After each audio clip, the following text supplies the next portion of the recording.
Les vraies voix Sud Radio, 17h-20h, Philippe David, Cécile de Ménibus. Bienvenue dans cette nouvelle édition des Vraies Voix avec nos invités. Aujourd'hui, vous au 0826 300 300 et avec Philippe David. Ça va Philippe David? Je m'attendais à ce que vous me souhaitiez bonne fête. Et pourquoi? Parce que c'est la journée mondiale du blaireau, alors d'habitude, comme vous faites assaut d'amabilité envers ma modeste personne, je m'attendais de votre part à un mot du style « Ah bonne fête, c'est la journée mondiale du blaireau ». Le blaireau pour se raser? J'en suis pas convaincu. Non, là, je fais une remarque, la barbe. La barbe. Oh, pas mal. Vous étiez un cheveu de m'atteindre. En tout cas, vous souhaite... Une réponse au poil. On vous souhaite la bienvenue. On est ravis de vous accueillir aujourd'hui jusqu'à 19h 0826 300 300 et directement ce sommaire de cette émission. À 17h30, 4 morts, dont un gendarme et des centaines de blessés. Situation insurrectionnelle de la Nouvelle-Calédonie où Emmanuel Macron a déclaré l'état d'urgence. Pendant ce temps, l'Assemblée nationale a adopté la réforme du corps électoral qui déclenche la colère des indépendantistes en permettant aux habitants arrivés d'après 1998 de voter aux élections provinciales. Alors parlons vrai, est-ce que l'état d'urgence peut ramener le calme en Nouvelle-Calédonie? Y a-t-il deux communautés irréconciliables sur le Caillou? Imagineriez-vous une partition de l'île entre une partie restant française et une autre accédant à l'indépendance? Et à cette question, selon vous, la Calédonie doit, vous dites à 58% rester française et à 42% devenir indépendante. Vous voulez réagir? Aude attend vos appels au 0826 300 300. On en parlera avec Nicolas Metzdorf qui est député apparenté Renaissance de Nouvelle-Calédonie. Et puis à 18h30, le coup de projecteur des Vraies Voix, minute de silence et journée prison morte. Les syndicats de la pénitentiaire étaient reçus aujourd'hui par le ministre de la Justice au lendemain de l'assaut meurtrier sur un fourgon pour faire s'évader un détenu. Depuis 2019, les transfèrements se font sans policiers ou gendarmes, sauf si le détenu est classé particulièrement surveillé, un classement qui relève du ministre de la Justice et non de l'Intérieur. Alors parlons vrai, est-ce que le partage des tâches intérieur-justice vous paraît logique? Est-ce que dans la gestion des détenus, les gardiens de prison ne seraient pas les grands oubliés? Est-on confronté, comme souvent, à des problèmes de moyens et d'effectifs? Et à cette question, l'administration pénitentiaire doit être sur l'autorité, vous dites, à 61% du ministre de l'Intérieur et à 39% du ministre de la Justice. Vous voulez réagir? Aude attend encore et toujours vos appels au 0826 300 300. Et on a voulu demander l'avis à un policier. Rudy Manas sera avec nous, porte-parole du syndicat Alliance Police. On vous souhaite la bienvenue. On est ensemble jusqu'à 19h. Les Vraies Voix Sud Radio. Avec nos éditorialistes du jour et un petit nouveau. Philippe Bilger du ministre. Bah oui. Et monsieur le ministre André Valigny est avec nous. Bonsoir, merci. Bonsoir. Bienvenue dans cette équipe de fous. Très heureux d'être avec vous, merci. On est ravis. On est ravis Merci. de vous accueillir. Voilà, attention, le niveau est très haut puisque vous êtes à côté de Olivier d'Artigol, ancien Secrétaire d'État. Ancien secrétaire d'État. Des vraies voix. Ancien secrétaire d'État du qui c'est qui l'a dit. Hein, Oui. Non, là je suis Premier ministre. Ouais, là. Oh non, là vous êtes empereur. Vous êtes présidentiable, disons. Oui. Voilà. Non, c'est empereur, bon. c'est encore C'est bon. au-dessus. Ouais, vous êtes présidentiable, c'est pas mal. En tout cas, on est ravis de vous accueillir. Comment on peut vous appeler? André. Non, tout ça, Dédé. Tout simplement. Non, Dédé, c'est chez moi, en Isère. D'accord, bon accueil, bonjour. Ça fait plaisir. Avec ce numéro de téléphone 0826 300 300 et Patrick est allé avec nous. Bonsoir Patrick de Marmande. Bonsoir les vrais voix. Bonsoir Patrick. Comment ça va Patrick? Ça va très bien. De quoi parle-t-on dans un instant avec vous? À quand le bon sens en politique? Eh ben, ça va sonner chez Vaste quelqu'un ici. entreprise. Vaste entreprise. Vaste programme. En attendant, 0826 300 300, c'est notre répondeur. On écoute. Oui, bonjour, c'est Claude de Perpignan. Je me souviens du président du syndicat des gardiens de prison, Force ouvrière, qui en 1981 disait que si on supprimait la peine capitale pour les détenus pour grand banditisme, eh bien l'envie de s'évader de tous ces gens, elle sera absolument pas régulée par la crainte au cas où il tuerait un gardien de prison pour s'échapper, la crainte alors cette fois d'avoir vraiment la peine suprême.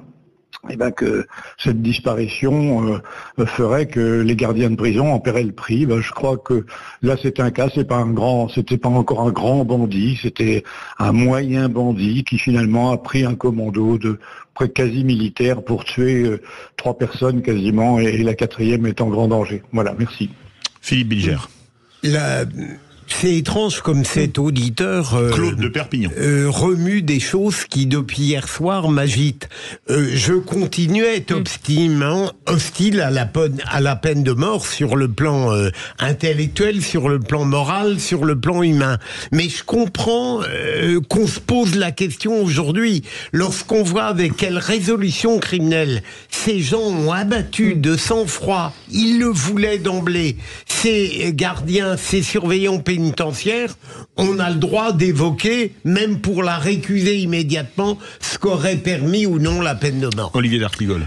Il y a eu un observatoire international sur... il y a des pays où la peine de mort est pratiquée, où on prend souvent l'exemple des États-Unis, où selon les États, elle est mise en pratique ou pas, mais ça n'a pas d'effet. Il ne me semble pas, cher procureur, sur la criminalité et sur le passage à l'acte. En tout cas, dans des États où la peine de mort est pratiquée, cela ne se traduit pas par l'absence de passage à l'acte, par le fait que l'âme humaine est malheureusement parfois attirée vers le mal, vers le crime, vers la noirceur. Donc je comprends que ça puisse remuer beaucoup de choses, mais de là à réouvrir ce débat... Ah oui. André Valigny. Non, mais moi je suis résolument hostile à la peine de mort, bien sûr. La valeur dissuasive n'existe pas. Olivier d'Artigol l'a dit, dans des États où la peine de mort est en application, la criminalité ne diminue pas. Il n'y a aucune valeur dissuasive. Souvenez-vous de cet exemple que je cite souvent. Au Moyen-Âge, devant le gibet, où l'on pendait les voleurs, il y avait beaucoup de voleurs à la tire. C'est-à-dire que le gibet n'était à ce point pas dissuasif que des voleurs venaient autour du gibet pour dérober la bourse de ceux qui assistaient à l'exécution. Donc, aucune valeur dissuasive. Et puis surtout, l'argument massu, parce que moi je comprends que devant le crime horrible d'un enfant, on puisse évoquer la peine de mort. Je comprends les pulsions qu'on peut tous ressentir devant l'atrocité de certains crimes. Mais tant que la peine de mort existe, l'erreur judiciaire existe aussi. Et l'erreur judiciaire, lorsque la peine de mort existe, c'est qu'on peut exécuter un innocent. Allez. Mais André... On n'a pas, le temps. Une seconde.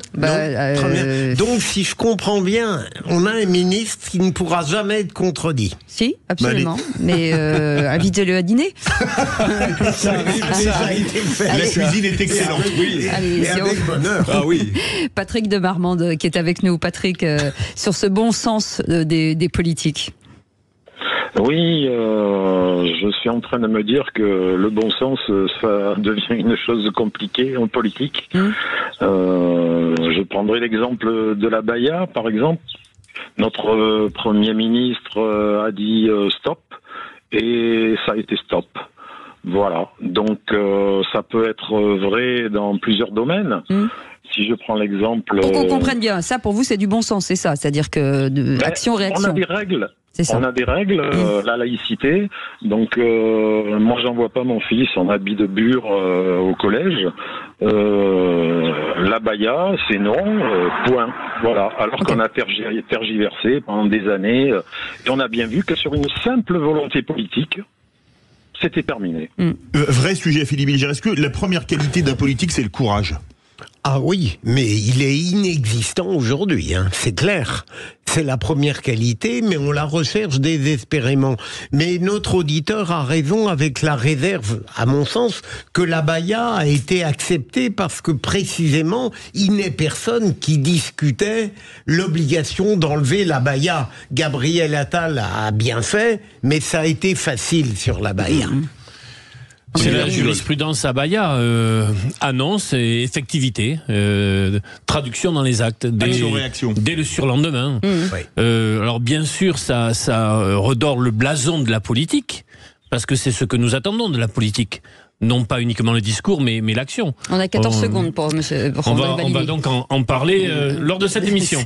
C'est ça. André Valigny. Vous avez 6 secondes. Gabriel Attal a bien fait sur la baya et j'aurais souhaité que le gouvernement en 89 fasse aussi vite sur le voile. À Creil. À Creil. Patrick, vous restez avec nous jusqu'à la fin de l'heure et on est ravis de vous accueillir. Exactement. Dans un instant, c'est les 3 mots dans l'actu avec Félix Mathieu et puis le réquisitoire du procureur. Antoven a tort sur un certain plan. Raphaël, oui, bien entendu. On en parle dans un instant. Vous souhaite la bienvenue 0826 300 300. Les vraies voix Sud Radio, 17h-20h, Philippe David, Cécile de Ménibus. Bienvenue, on est ravis de vous retrouver avec une belle équipe qu'on aime beaucoup aujourd'hui, avec André Valigny qui vient de nous rejoindre, ancien député, ancien secrétaire d'État, ministre. On est ravis de vous accueillir. Merci. Et avocat surtout. Oui, avocat aujourd'hui, voilà, avocat aujourd'hui. Avocat dans quoi ? L'arbitrage international. Ouais. Ok, et sur des gens comme Philippe David, on peut rien faire. Non, le cas est désespéré. Mais réfléchissez quand même, on ne sait jamais. Philippe Bilger est avec nous, Olivier d'Artigol est avec nous. Dans un instant, les 3 mots dans l'actu, ce sera avec Félix Mathieu. Et tout de suite, le coup de... pas du tout, le réquisitoire du procureur. Les vraies voix Sud Radio, le réquisitoire du procureur. Philippe Bilger. Et c'est contre Raphaël Antoven que vous voulez requérir monsieur le procureur suite à ses propos sur la France insoumise. Oui, mais contre lui, certes, mais avec beaucoup d'amitié intellectuelle, si j'ose dire. C'est un garçon, un homme que j'apprécie en général pour son courage et sa liberté d'expression. Mais parfois, comme il intervient beaucoup dans les médias, et après tout, il a tout à fait le droit d'intervenir, malgré les sottises qu'a dites à ce sujet Émeric Caron, qui a été justement qualifié de raté de la télévision. Eh bien, il a dit récemment une phrase qui a évidemment plu à beaucoup de gens, en qualifiant LFI de premier parti antisémite de France. Je trouve qu'il a tort parce qu'il y a une facilité de la totalité, de la globalité à laquelle il aurait dû résister. Je ne supporte pas les généralités qui noient l'ensemble des députés LFI dans l'opprobre que méritent certains, à commencer par Jean-Luc Mélenchon, qui, pour n'être pas à l'Assemblée, exerce tout de même une influence, peut-être à cause de ça d'ailleurs, une influence considérable sur l'ensemble des députés. Mais on ne peut pas dire que quelques députés Bompard, Ruffin, Clémentine Autain ou d'autres sont des antisémites. Ils ont des positions partisanes, provocatrices, mais ils n'ont jamais considéré que le plateau de la barbarie du 7 octobre était vide. Et donc je regrette qu'il ait noyé cette partie de députés lucides et pertinents dans l'opprobre général. Olivier d'Artigol. Je partage l'exigence de la nuance, car si nous globalisons systématiquement, nous perdons d'abord le fil du réel, parce que en effet, l'intégralité des élus insoumis ne peuvent pas être accusés d'antisémitisme, et ceux qui le sont n'ont jamais été condamnés pour antisémitisme. André Valigny. Oui, je suis d'accord avec le réquisitoire du procureur Philippe Bilger, avec ce qu'a dit Olivier à l'instant. Et ça me rappelle une citation, mais je ne sais plus de qui elle est. Philippe, vous qui êtes un spécialiste des citations, je ne sais plus qui a dit « La généralisation est une paresse de l'esprit ». Je crois que c'est moi. Non, j'en ai la certitude. Il y a 3 semaines. Il y a 3 Cécile de Ménibus. Exactement. J'aurais pas dit mieux. Allez tout de suite, les 3 mots dans l'actu. Les vraies voix Sud Radio. Avec Félix Mathieu. Bonsoir Félix. Bonsoir Félix. Cécile, bonsoir tout le monde. 3 mots dans l'actu qui sont urgence, attentat et notice. La Nouvelle-Calédonie placée sous état d'urgence, les émeutes y ont fait 4 morts, dont un gendarme. Le Premier ministre slovaque entre la vie et la mort, blessé par balle à la tête. Les condamnations pleuvent de toutes les capitales.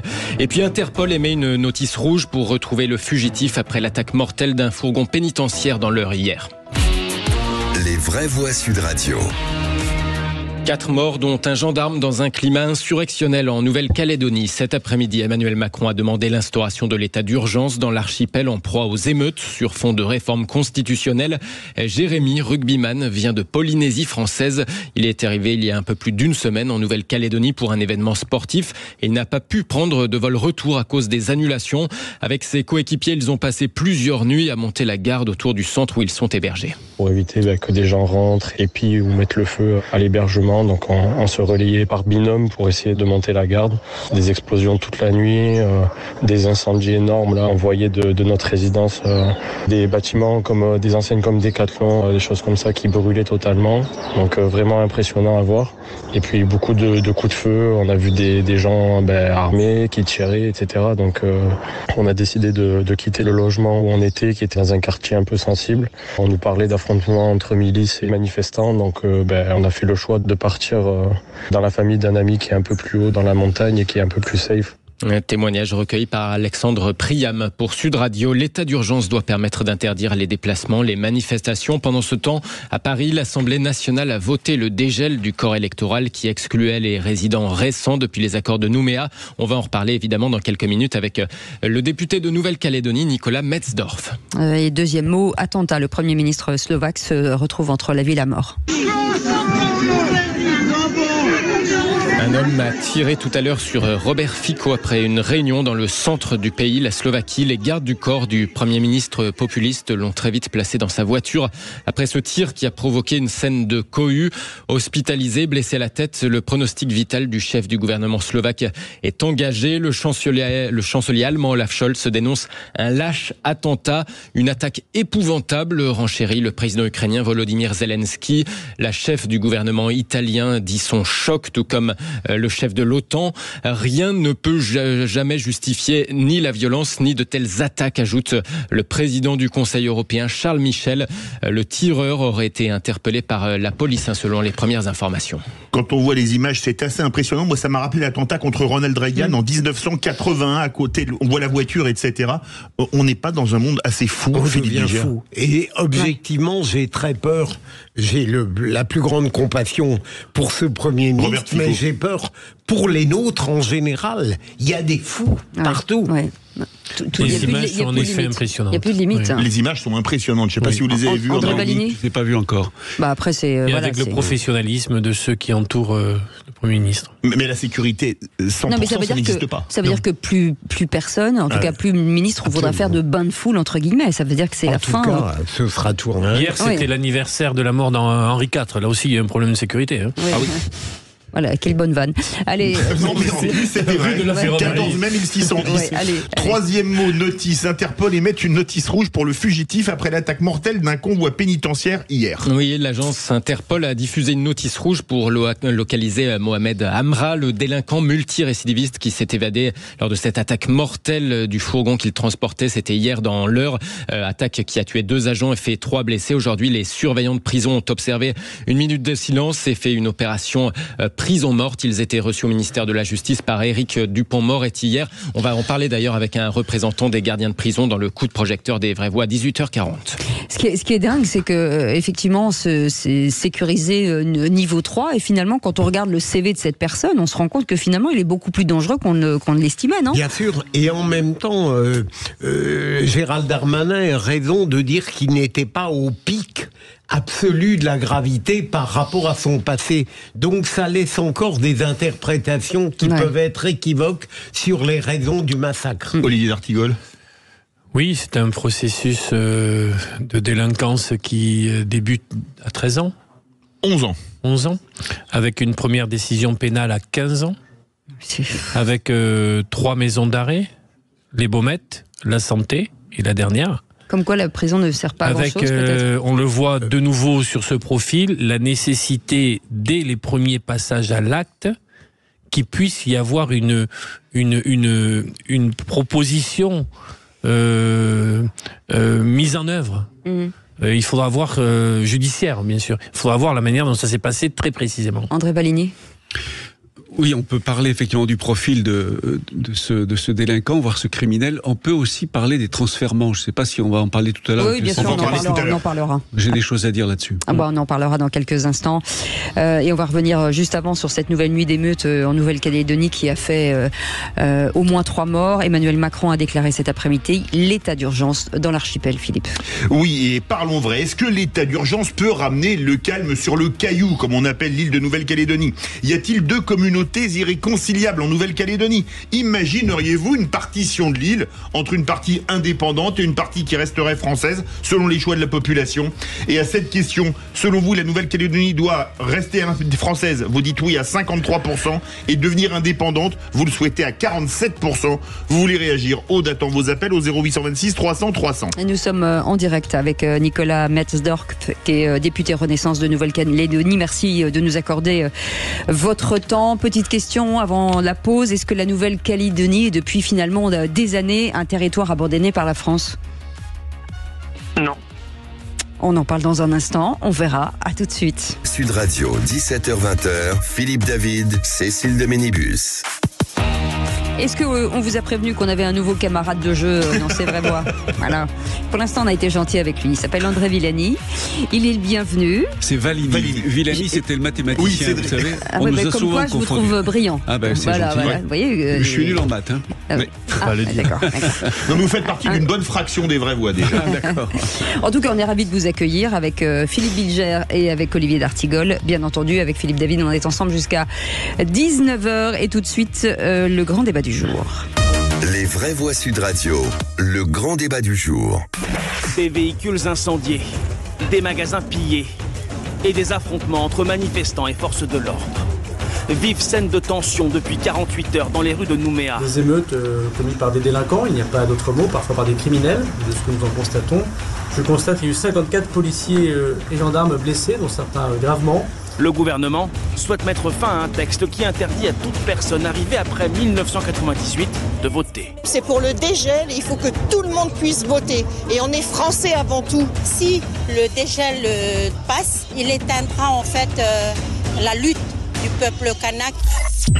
Et 4 morts, dont un gendarme et une centaine de blessés. Situation insurrectionnelle en Nouvelle-Calédonie où Emmanuel Macron a déclaré déjà l'état d'urgence. Oui, alors parlons vrai. Est-ce que l'état d'urgence peut ramener le calme en Nouvelle-Calédonie? Y a-t-il 2 communautés irréconciliables sur l'île? Imagineriez-vous une partition de l'île entre un territoire indépendant et un territoire qui resterait partie intégrante de la République française?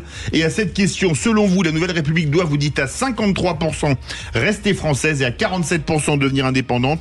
Vous voulez réagir? Aude attend vos appels au 0826 300 300. Et nous sommes ravis d'accueillir Nicolas Metzdorf, qui est député apparenté Renaissance de Nouvelle-Calédonie. Monsieur le député, bonsoir, merci d'être avec nous en direct. Petit tour de table d'abord de nos vraies voix avec Philippe Bilger. Pour répondre rapidement à la question de Sud Radio, d'abord je trouve que le président de la République a bien fait d'édicter l'état d'urgence. Avait-il le choix? Deuxième élément, je me demande si, au fond, il faut garder la Nouvelle-Calédonie. Pour moi, qui la connaît un peu, ce serait comme arracher une plaie superbe au corps de la France. C'est très clair. La Nouvelle-Calédonie doit rester. Mais j'analyse ce qui s'est passé de la part des indépendantistes et des Kanaks qui souhaitent le pire comme la suite d'une triple frustration, puisque 3 fois, ils ont été battus en quelque sorte. La dernière fois en n'ayant pas participé au vote,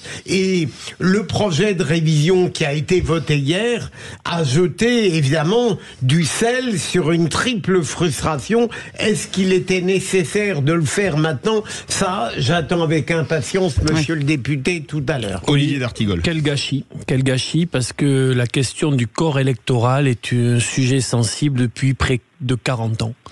C'était une question abordée lors des accords de Nouméa, Michel Rocard, lors des accords de Matignon, Lionel Jospin.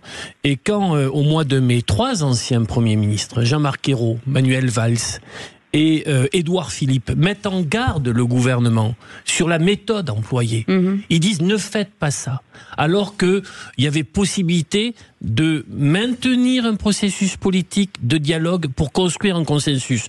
Je vois qu'il y a aujourd'hui des dirigeants loyalistes et des dirigeants indépendantistes qui vont se parler de nouveau, qui appellent au calme.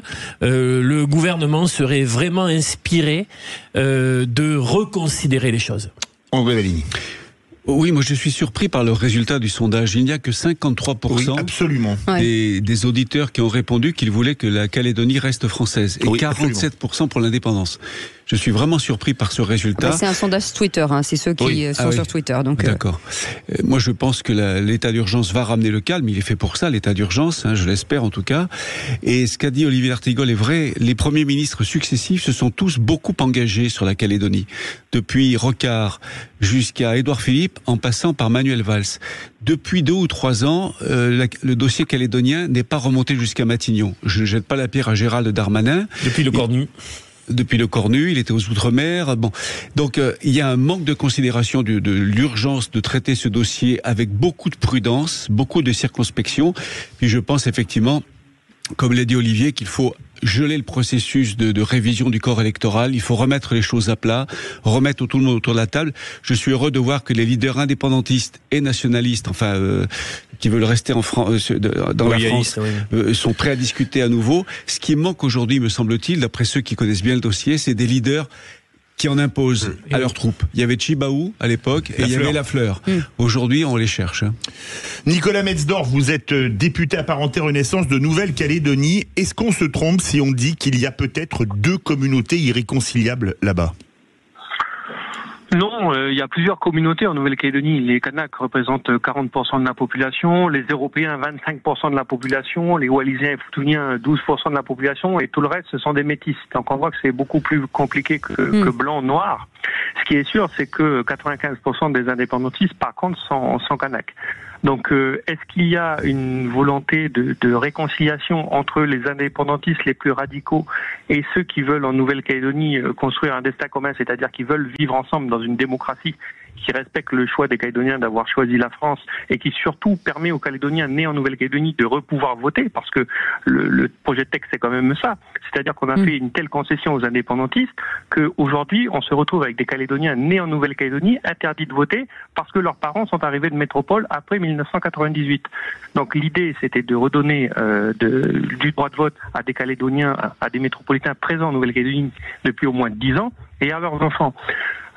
Malheureusement, ça a été contesté par la frange la plus radicale des indépendantistes. Il y a des indépendantistes très modérés en Nouvelle-Calédonie avec qui on arrive bien à discuter et qui étaient pour ce dégel à 10 ans, mais dans le cadre d'un accord global. Mais il y avait des indépendantistes très radicalisés, très racistes, très xénophobes, qui en fait développent un racisme anti-blanc et qui pour eux, qu'on ait voté 3 fois pour la France, qu'on soit né en Nouvelle-Calédonie, le peuple premier c'est le peuple kanak et c'est que lui qui est légitime en Nouvelle-Calédonie à décider.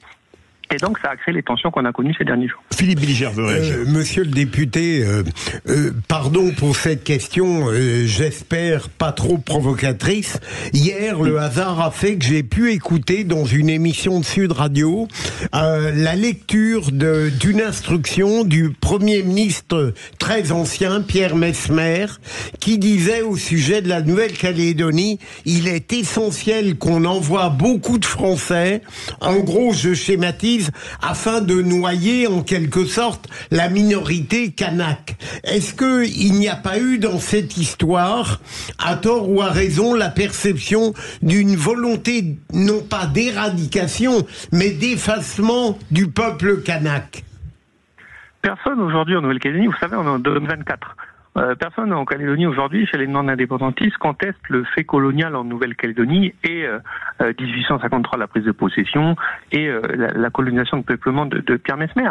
Simplement, on considère avoir signé des accords de Matignon et de Nouméa qui ont consacré le destin commun en Nouvelle-Calédonie où toutes les communautés vivre ensemble et en paix en Nouvelle-Calédonie.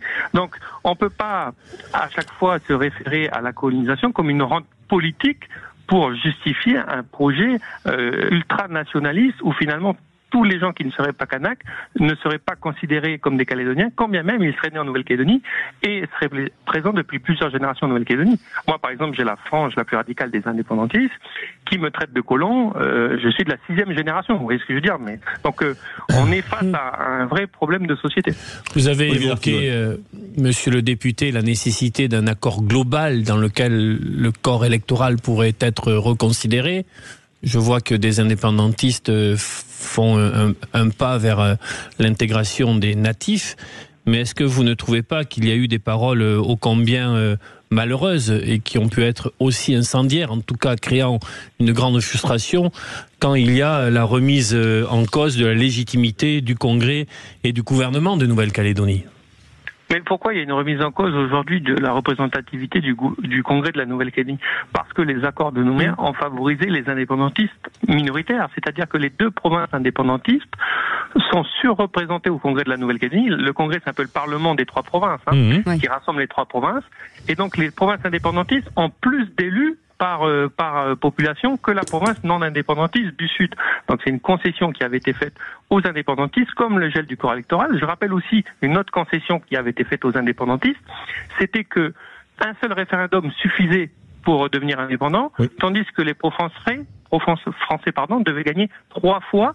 Et si on gagnait 3 fois, on examinait la situation ainsi créée, comme c'était rédigé dans les accords. Donc on voit bien qu'on a favorisé depuis le début dans les accords de Matignon et de Nouméa les indépendantistes. Moi, ce que je voudrais dire aujourd'hui, c'est que les propos intolérables sont tenus aujourd'hui par les indépendantistes. Mais dans les conditions actuelles, vous allez au Congrès ? Vous allez au Congrès dans les conditions actuelles ? Ah bah aujourd'hui, moi je suis menacé de mort en Nouvelle-Calédonie, donc faudra voir si je peux aller au Congrès de la Nouvelle-Calédonie. Mais vous savez ce qu'a dit le président du Congrès de la Nouvelle-Calédonie publiquement dans le rapport qui a été fait à la délégation? Non, je vous parlais après le vote à l'Assemblée nationale. Le président dit donc convocation du Congrès avant la fin juin, à moins qu'il y ait un accord local. C'est ce que j'ai compris. Non, mais en plus, le gouvernement, dans son projet de loi, a laissé la porte ouverte à un accord global, puisque le projet de loi qu'on a étudié consacre l'accord des Calédoniens au-dessus de la Constitution de la République française. L'article 2 du projet de loi dit s'il y a le Congrès de Versailles, mais que les Calédoniens trouvent un accord entre eux jusqu'à 10 jours avant les prochaines élections, l'accord des Calédoniens vient se supplanter à cette Constitution. On part au 0826 300 300. Bonsoir Michel de l'Hérault. Vous nous appelez de l'Hérault, mais vous avez vécu 23 ans en Nouvelle-Calédonie, je crois. Oui, effectivement, 23 ans. J'ai même représenté la Calédonie sur le plan sportif au niveau international, en ramenant les titres au niveau des jeux, tout ça. Et je me suis toujours senti exclu, dans le sens où effectivement, on en est effectivement 3 référendums qui n'ont toujours pas reconnu, et c'est dû à la faiblesse de l'État français. Voilà. Donc, heureusement que nous avons des gens comme Monsieur Merdov, qui lui ne lâche rien dans cette partie-là, pour qu'effectivement on mette en avant le choix des Calédoniens, parce que quand on dit les Kanaks, c'est faux, c'est une minorité, et ce qu'on voit à l'image, ce sont des délinquants. Voilà, des délinquants, des jeunes qui sont cannabisés, alcoolisés et racistes. Je peux vous dire, parce que en Calédonie, on a plutôt intérêt à se protéger. Ça veut dire pour défendre ses biens à tout moment, parce que il y a des jeunes qui traînent dans la rue, qui sont déjà avec un fond raciste, alcoolisés, et qui rentrent chez vous. C'est courant, parce que bon, on n'en parle pas sur les médias français, parce que bon, chaque fois qu'il y a quelqu'un qui se fait violer ou qui prend une balle en rentrant chez soi, on n'en parle pas. Voilà. Là, on en parle parce qu'effectivement, c'est énorme. Il y a ça bouge de tous les côtés. Oui. Mais c'est récurrent. Alors, dire les Caldoches, non, c'est que la population kanak est effectivement minoritaire, parce que ce qui fait tourner le pays, bien sûr, les Caldoches qui sont là depuis très très longtemps, mais énormément d'expatriés qui ont créé des entreprises, comme ça a été le cas pour moi. Voilà, où j'ai embauché, j'ai fait travailler, j'ai fait fonctionner, et derrière, non, j'ai droit à rien. Je suis un sous-citoyen, vous voyez, à cause de ce laxisme de l'État français. Voilà, qui toujours vouloir donner, et puis au final, trois référendums, et 3 référendums qui sont toujours pas acceptés. Allez, bougez pas, donc, Michel. Petit message de Patrick aussi de Marmande. Rebonsoir, Patrick. Vous vouliez réagir aussi? Bonsoir. Oui, alors je connais pas particulièrement la Nouvelle-Calédonie, mais ce que je voulais dire, c'est que qu'ils réfléchissent bien, les Calédoniens, parce que si on coupe l'eau, le gaz, l'électricité, les hôpitaux, les écoles, voilà. Donc, oui, si c'est ça leur indépendance, réfléchissez bien. Oui. Voilà, parce qu'il y a des gros méchants dans le coin, ils ont des minerais rares, et si demain les Chinois débarquent, je crois que là, il n'y aura pas de vote possible. André Valigny, vous avez été membre du gouvernement, on va faire réagir également Nicolas Metzdorf. Il y a beaucoup d'envie sur la Nouvelle-Calédonie. Les anglo-saxons, ils s'en cachent pas, veulent mettre les Français hors du Pacifique Sud. Ça, c'est de notoriété publique. Ils servaient même des essais nucléaires à l'époque pour le faire. Les Chinois veulent le nickel de Nouvelle-Calédonie. C'est les trous au 4e réserve mondiale. Est-ce qu'il y a une ingérence étrangère pour nous faire partir de là-bas ? Question pour vous et également à Nicolas Metzdorf. Une ingérence, je n'en sais rien. Je ne connais pas assez la situation pour savoir s'il y a une ingérence, s'il y a une manipulation des mouvements auxquels on assiste aujourd'hui. Moi, je voudrais poser une question à monsieur le député. La situation économique est plutôt positive, me semble-t-il, en Calédonie, grâce au nickel. Première question. Deuxième question, si oui, est-ce que les Kanaks sont entre guillemets, associés à ce développement économique? Est-ce qu'ils sont suffisamment intégrés dans le développement et les richesses que produit la Calédonie? Nicolas Metzdorf. Alors, plusieurs choses. Sur les ingérences étrangères, oui, il y en a. Le problème aujourd'hui, c'est que les anglo-saxons soutiennent la présence de la France, contrairement dans les années 80, parce que justement, les ingérences aujourd'hui sont plutôt russes, chinoises et azerbaïdjanaises. Ah oui. Aujourd'hui, les indépendantistes sont financés et soutenus par l'Azerbaïdjan pour déstabiliser la France dans ces territoires du Pacifique en réponse à l'intervention française en faveur des Arméniens dans le Haut-Karabakh. Donc aujourd'hui, clairement, les délégations indépendantistes se rendent régulièrement à Bakou pour aller chercher du financement.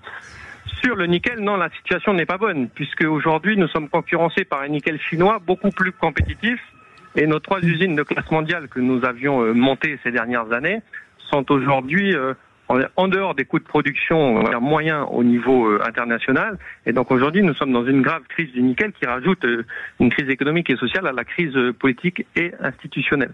Est-ce que les Kanaks sont bien intégrés ? Vous savez, une autre concession aussi des accords de Matignon et de Nouméa, c'est qu'on a créé l'emploi local. C'est-à-dire que l'emploi est réservé qu'aux citoyens calédoniens, c'est-à-dire les personnes comme Michel qui est intervenu tout à l'heure, ne pouvaient pas être salariés ou fonctionnaire dans l'administration. Il devait obligatoirement créer son entreprise parce qu'il ne pouvait pas être embauché, parce qu'il y avait un emploi local. La deuxième chose, c'est qu'on a créé des provinces indépendantistes. On a fait un découpage et on leur a donné les moyens de développement. C'est-à-dire que les provinces Nord et Île, à grande majorité indépendantistes, ont les compétences en matière de développement économique, de tourisme. On leur a donné l'argent de la province Sud. Je rappelle que la province Sud, c'est 95% de la richesse créée en Nouvelle-Calédonie, mais elle ne touche que 51% des recettes fiscales. Tout le reste est redistribué aux provinces indépendantistes. Et aujourd'hui, malheureusement, ils sont comptables de la population marginalisée qu'ils n'ont pas réussi à intégrer dans le tissu économique depuis 30 ans. Merci beaucoup, monsieur le député Nicolas Metzdorf, qui est avec nous, un député apparenté Renaissance de Nouvelle-Calédonie. Merci Michel Deléraud pour votre témoignage. On vous garde, Patrick, puisque vous allez jouer contre nos vraies voix dans Qui c'est qui l'a dit, c'est dans un instant. Oui. Les vraies voix Sud Radio, 17h-20h, Philippe David, Cécile de Ménibus. Comment dire que cette séquence devrait ou nous réconcilier à vie ou nous séparer à vie? Alors voilà, c'est Philippe Bilger. C'est passionnant, j'ai beaucoup appris sur la Nouvelle-Calédonie. Oui, mais il y a quelqu'un qui reste au sérieux. Vous y êtes allé, Philippe Bilger, en Nouvelle-Calédonie? Oui, j'y suis allé, absolument, et j'ai beaucoup aimé. J'ai été invité par l'ordre des avocats là-bas, et j'ai fait des formations. Et à l'époque, la cour d'appel n'avait pas voulu me recevoir parce que j'avais demandé l'acquittement d'un accusé à Paris. Et ben voilà, et c'est réglé. Ils considéraient que c'était une erreur judiciaire, mais la Nouvelle-Calédonie, c'est une merveille. On change de sujet ou pas? Oui. André. On m'introduit dans ma vie personnelle. Absolument, vous avez raison. André Valigny est avec nous et Olivier d'Artigol. Tout de suite, quiz de l'actu. Les vraies voix Sud Radio, le quiz de l'actu. Et on a gardé, on a Patrick, Patrick de Marmande, qu'on aime beaucoup. Toujours en ligne. Mais toujours en ligne, Patrick de Marmande. Alors, pourquoi vous prenez cet accent? Chaque fois que vous parlez du sud de nos territoires, Marmande. non, mais ne parlez dès pas que j'ai des gens qui On dirait que vous m'appelle. parlez de peuplade. C'est quoi ça? C'est vous qui avez l'accent, c'est pas moi. C'est vous qui avez l'accent, c'est pas nous. Olivier, il faut assumer ton accent. Il est joli ton accent. Une de mes très bonnes amies qui habite à Marmande et qui s'appelle Claire Jazz, que j'embrasse. Et quand elle m'appelle, c'est Clara de Marmande. Voilà. Qu'est-ce que vous voulez que je vous dise? Voilà, et à des Belges aussi. J'adore quand on parle à des Belges. Elle parle comme Sandy, c'est bien. Allez, chers amis, Patrick, vous jouez en premier. C'est vous qui répondez en premier. Et après, si vous n'avez pas la bonne réponse, on y va. Qui c'est qui l'a dit? Un point. Raphaël Glucksmann se dit écolo, mais sur sa liste, on a des défenseurs farouches de pistes de ski en plastique dans des aires naturelles protégées. Patrick. Langauchat. Bonne réponse, Marie Toussaint, tête de liste écologiste. Attention, Patrick, question à 3 points, celle-là vaut cher. Alors on va vous aider, mais la citation est drôle. Je me fous de Bardella, je suis là pour faire remonter le niveau de testostérone de l'Europe. C'est un candidat sur une liste qui est pas très élevée dans les sondages, elle est autour de 1%. Et il est bien connu, allez-y Patrick. On parle de ruralité. Non, c'est sur la liste de le chasseur. Oui, qui Willy Schrell. Eh ben oui, c'est André Valigny qui marque ses 3 premiers points. Là, c'est drôle, vous écrasez. Non, là, il a pris un coup de fusil. quand même, non? Ouais. Oui, on ne peut pas partager les points. Non, on partage rien du tout. C'est l'union de la gauche. Moi, j'ai rien. L'union de la gauche. Mais écoutez les deux, là, c'est pas possible. On oblige à se soutenir. L'union de la gauche, ça vous arrange bien quand ça vous arrange. Allez, question qui c'est qui l'a dit? 2 points. Le 7 octobre, c'est un acte terroriste, mais il n'est pas tombé du ciel. Patrick. Bonne réponse, Patrick. Joli, classe, élégant, bravo Patrick, bam. Et c'était un Quatennens ce matin sur Sud Radio. Quatennens, député et les filles. Qui c'est qui l'a dit à 2 points? Si on veut se débarrasser de Madame von der Leyen, le seul qui a la capacité de le faire, c'est François-Xavier Bellamy. Patrick. François Hollande. Ciotti. Non. C'est pas Ciotti? Non. Retailleau? Non. Sarkozy. Le troisième. Le deuxième. Le troisième. Alex. Oui. Mais enfin, c'est quoi cette... Mais non, parce que vous discutez entre vous. Et alors? Vous récitez les Républicains, vous allez tomber sur le bon. Bah oui. J'arrive pas à retenir leur nom. Merci, c'est spontané. L'Union des Européens. Voilà. Patrick, écoutez bien, qui c'est qui l'a dit, c'est 1 point. On s'en fout de l'éventuel débat entre Emmanuel Macron et Marine Le Pen. Arrêtons de vouloir confisquer la démocratie au profit d'un face-à-face qui arrange l'un et l'autre. Glucksmann. Non. Zemmour. Non. Bah oui, mais vous l'avez lu, allez-y. c'est l'un des 3. Oui, bah oui. C'est pas non, c'est pas Bellamy. C'est Retailleau. Bonne réponse de Philippe Bilger. Mais c'est bien sûr. Parce que Retailleau, Bellamy, Marleix, c'est la sainte trinité de Philippe Bilger. Et Ciotti. Non, mais là, c'est le Amen. C'est les 4. Quand on aura quitté le Panthéon. Mais parfois, on m'induit en erreur par les questions. On va changer de registre. Qui c'est qui l'a dit à 2 points, Patrick?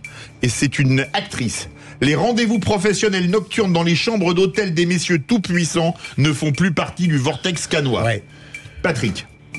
What else? Juliette Binoche. Non, c'est celle, le nom formidable. Camille Cotin. Bonne réponse, Camille Cotin, il l'a dit plus tôt. Mais je voulais donner. Mais non, ce nom formidable. C'est une réponse. Mais vous voyez que je la connaissais. Ben oui, mais vous n'avez pas dit son nom. Alors moi aussi, je connais tout ce que vous voulez. Sucer les roues. Je vous en prie. Enfin, vous étiez un chasse-patate, c'est bon. C'est bien de parler de sucer les roues quand on parle d'hôtel et monsieur tout-puissant qui font partie du vortex. Je pense que le climat n'est pas bon ici. La transition est vite trouvée. Allez, 3 points peut-être pour vous, Patrick, j'espère, je croise les doigts. Cela fait 7 ans que la France est enfermée dans le tango entre la Macronie et le RN. Ce duel est en train de se transformer en duo et n'a jamais servi les intérêts d'un seul Français. Patrick, c'est une candidate, mais qui n'est pas tête de liste. Mais vous le dites. Oui, mais on est un peu Patrick. Une candidate. Pas Mathilde Panot. Non. Bonne réponse de Philippe Bilger, Sarah Knafo. Sarah Knafo. 3 points. Philippe Bilger. Reconquête aux européennes. Allez, c'est le dernier. Allez, qui c'est qui l'a dit à 2 points? On ne peut pas à la fois pleurer les veuves et les orphelins sur le péage de l'heure et continuer à fumer son joint. Patrick. Qui? Qu'est-ce que c'est? C'est un ministre. Dupond-Moretti. Non. Ça aurait pu être lui. Un ministre régalien. Darmanin. Bonne réponse d'Olivier Dartigol. C'est une phrase étonnante. Oui, Darmanin. Ah bah c'était très serré. Alors on y va. Non. Philippe Bilger, 6 points. Olivier D'Artigol, 5 points. André Valigny, 3 points. Et Patrick, 2 points. 6, 5, 4, 3. Bravo, Philippe Bilger. En totale intégrité. Franchement. Il y a un point qui est contestable. Excusez-moi, à un moment donné. Olivier D'Artigol, c'était quoi votre phrase sur la démocratie, défaite? La défaite. Hein? Quand on perd, on s'écrase. Ah oui. Voilà, voilà, Et vous m'avez pris Camille Cotin. Ah oui. Non, je l'ai dit avant. Olivier. Voilà qui pas qui conteste. Patrick, c'est marrant, vous vous levez pas pour faire on vous entend plus là. Merci beaucoup Patrick d'avoir joué avec nous de Marmande. Merci de Marmande. Voilà, je le dis comme ça parce que sinon je vais encore me faire gronder. On vous embrasse très fort, merci d'avoir joué avec nous. Dans 10 minutes, le tour de table de l'actu de nos vraies voix avec Philippe Bilger. De quoi parle-t-on? Le discours féministe devient-il dominant? Avec Olivier D'Artigol. Le rapport sénatorial sur le narcotrafic restera-t-il lettre morte ou va-t-il inspirer de nouvelles politiques publiques? C'est tout, on a fini la conférence. André Valigny, on parle de quoi? L'éventualité du rachat de la Société Générale par une banque espagnole. Eh ben ça c'est du teasing. c'est cash. Voilà, c'est tout, c'est comme ça, c'est bien, c'est français. Allez. Non mais c'est un bon sujet. Sud Radio. Sud Radio. Parlons vrai. Meilleur de la radio du monde, eh ben vous l'avez, voilà, c'est ça, vraiment ça nous fait plaisir. Les De vraies voix. l'univers. Bah oui, On ne peut pas aller plus loin. interplanétaire, ouais, j'ai envie de dire. Vous avez ajouté de la radio. Je croyais que vous pouviez vous arrêter le meilleur. Non. J'étais à côté de vous. Ah oui, c'est vrai. Non mais j'essaye de vous préserver parce que plus je dis exactement qui vous êtes, plus on va vous le voler. On nous critique. Voilà, c'est ça.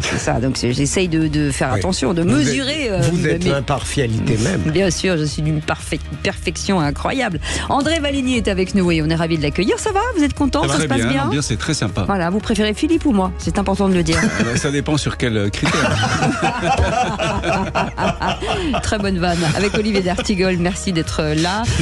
Félix, dans un instant, de quoi parle-t-on? Eh bien, de cette histoire qui laisse un peu songeur à Paris, celle d'un chauffeur de bus RATP licencié en mars qui a pu se rendre au dépôt, emprunter un bus et transporter des passagers pendant presque 2 heures comme si de rien n'était. Oui, ça marche. Il s'est pointé comme ça parce qu'il était nostalgique de son ancien métier. Oh, d'accord, ok, on en parle dans un instant.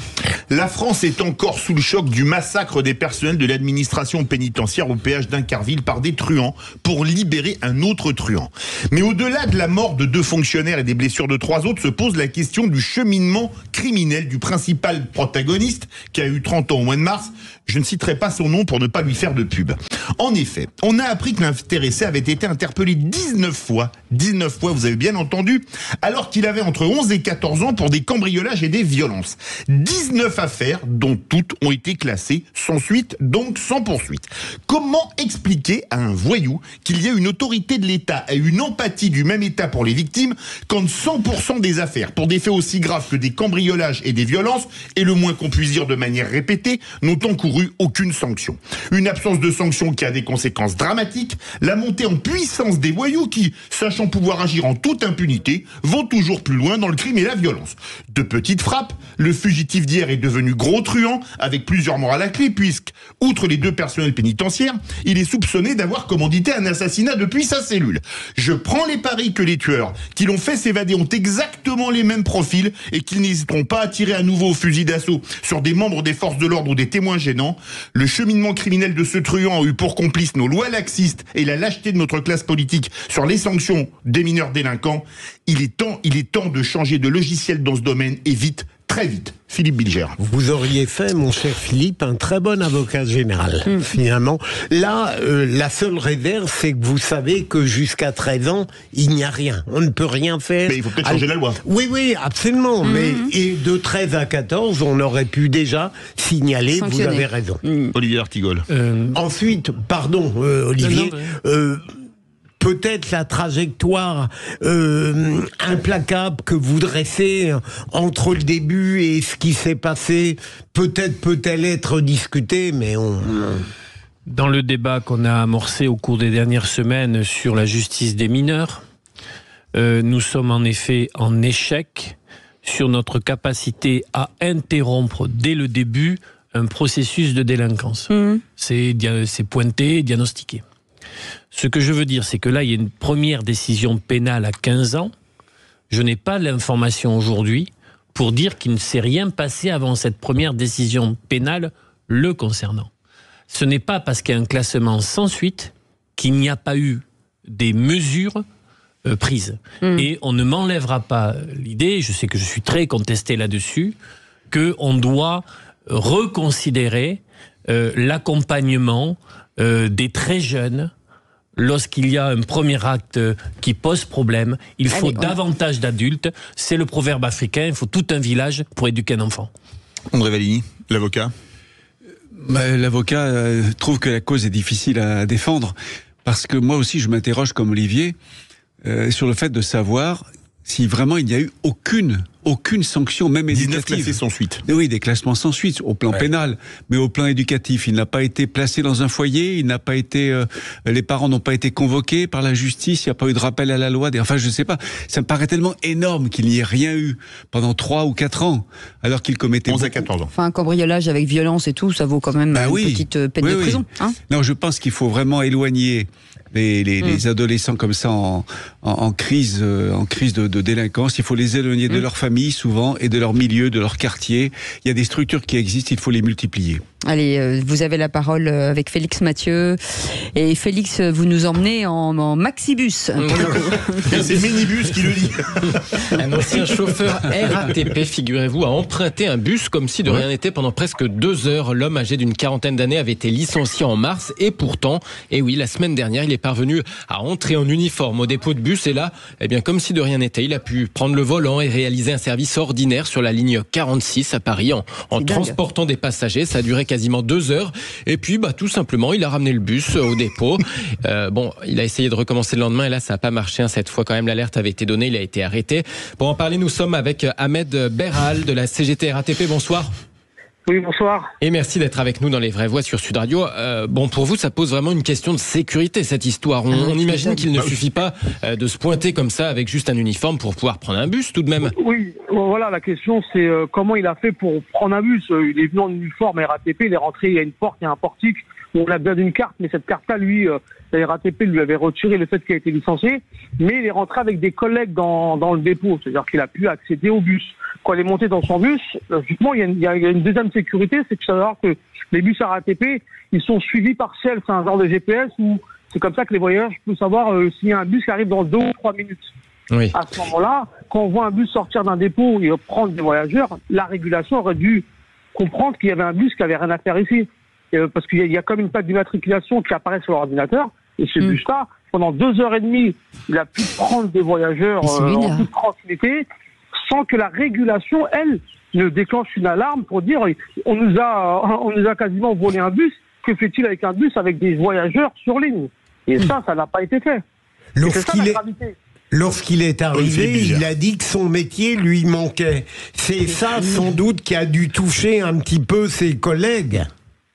Oui, après, lui, quand il s'est attrapé le lendemain, parce qu'il a essayé de réitérer le lendemain au candidat, vu qu'il y avait sa photo qui a été placardée un peu partout, quand la police l'ont attrapé, ils lui ont demandé pourquoi il a fait ça. Ils lui ont juste répondu, il a répondu comme quoi son métier, ça lui manquait de conduire. Mais la question, c'est pas par rapport aux collègues, parce que les collègues ne le connaissent pas directement. Genre, nous, on est dans un dépôt, il y a plein de chauffeurs, on connaît pas automatiquement tous les chauffeurs. Moi, il y a des collègues qui rentrent à la RATP, il y a plein d'embauches, on ne connaît pas tous les gens.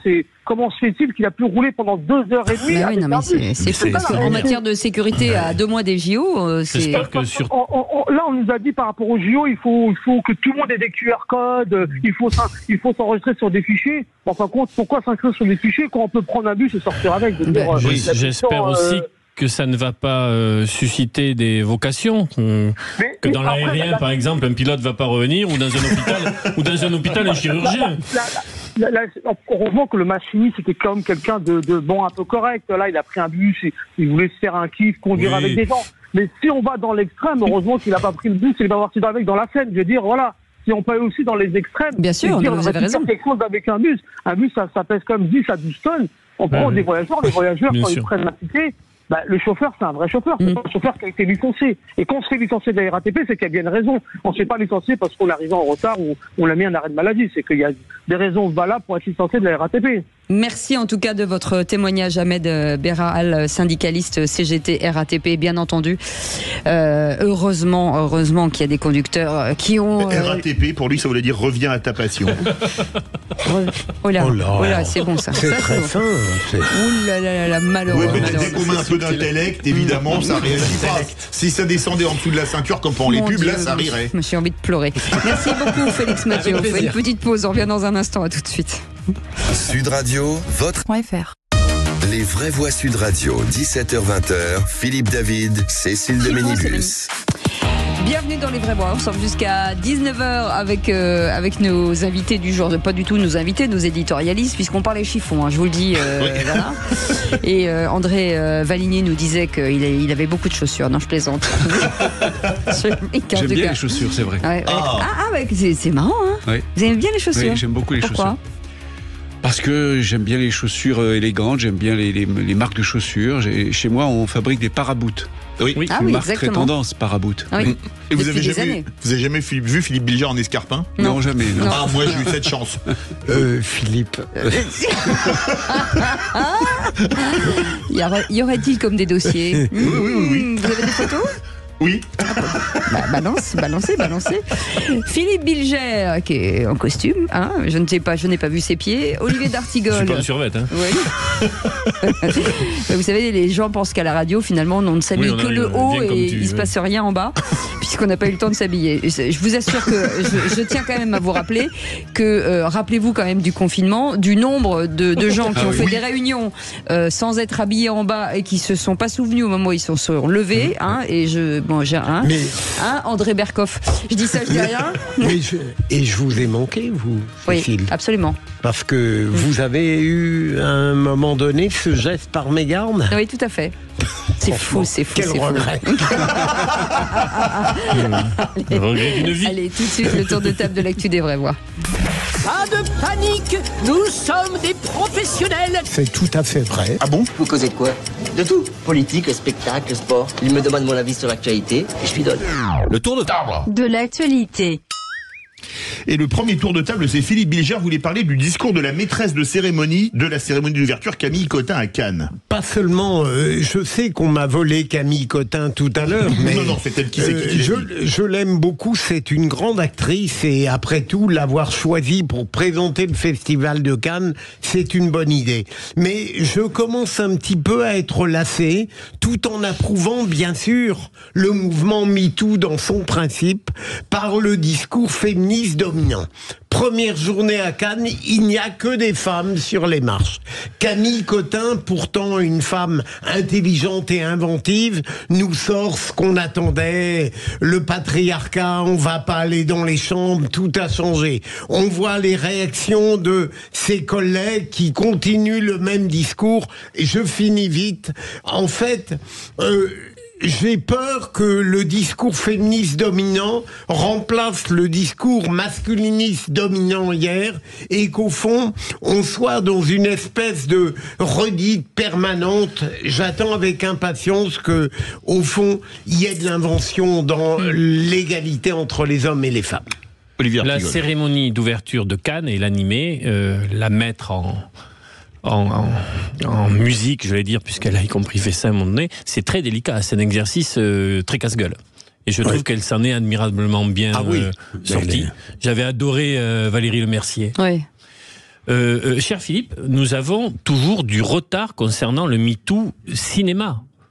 Par rapport à ce qui s'est passé aux États-Unis, Godrèche a mis le pied dans la porte et tant mieux, en espérant que cette porte ne se referme pas. C'était une soirée sur le thème de femmes puissantes, mais les témoignages aujourd'hui concernant les pratiques dans le milieu cinématographique, comme il y a pu avoir des témoignages sur le milieu médiatique ou que sais-je, me semblent importants. Parce que rien n'est réglé. Et donc que ces femmes, qui sont des femmes courageuses, puissent mener ce combat, elles ont besoin d'être soutenues. Courageux. André Valigny sur MeToo et sur le Festival de Cannes.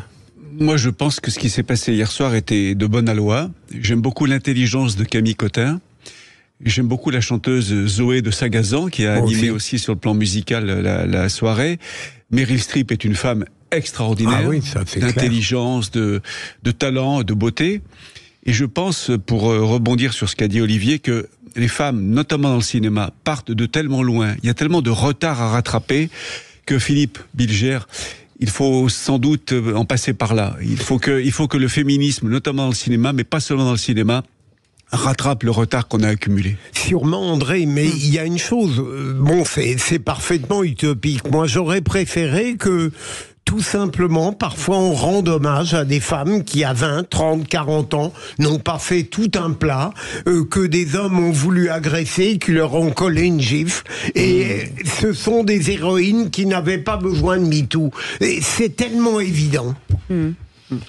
Olivier d'Artigol, ce rapport sénatorial sur le narcotrafic. Il y a eu d'excellents comptes rendus dans la presse. J'ai commencé la lecture de l'intégralité du rapport. Ce n'est pas une mince affaire parce qu'il est très volumineux. Merci aux sénateurs de poser un diagnostic sur la réalité et le niveau de ce narcotrafic, de ce tsunami blanc qui déferle sur l'Europe, 1000 tonnes de cocaïne qui arrivent, à peu près 200 000 personnes de notre pays qui vivent directement de cette économie de la drogue, un chiffre d'affaires estimé échelle basse à 3,5 milliards, 6 milliards échelle haute, alors qu'on a recouvert dans les prises que 100 millions. C'est pour donner l'échelle. Ces sénateurs avancent une série de préconisations. 35 préconisations. Je ne peux bien sûr pas en faire le détail. Certaines d'entre elles m'ont particulièrement sensibilisé, comme le fait que des policiers se mettent aujourd'hui en insécurité judiciaire, ne pouvant infiltrer les réseaux. Ils peuvent pas le faire réellement. Le statut du repenti, qui est un auxiliaire de justice, n'est toujours pas réglé. Il traite la question des aéroports et surtout des ports, en faisant une série de propositions pour justement être beaucoup plus efficace. Aujourd'hui, il n'y a que 5 à 8% des containers qui sont véritablement contrôlés. Oui. Je ne peux pas aller plus loin, mais il y a donc une expertise parlementaire.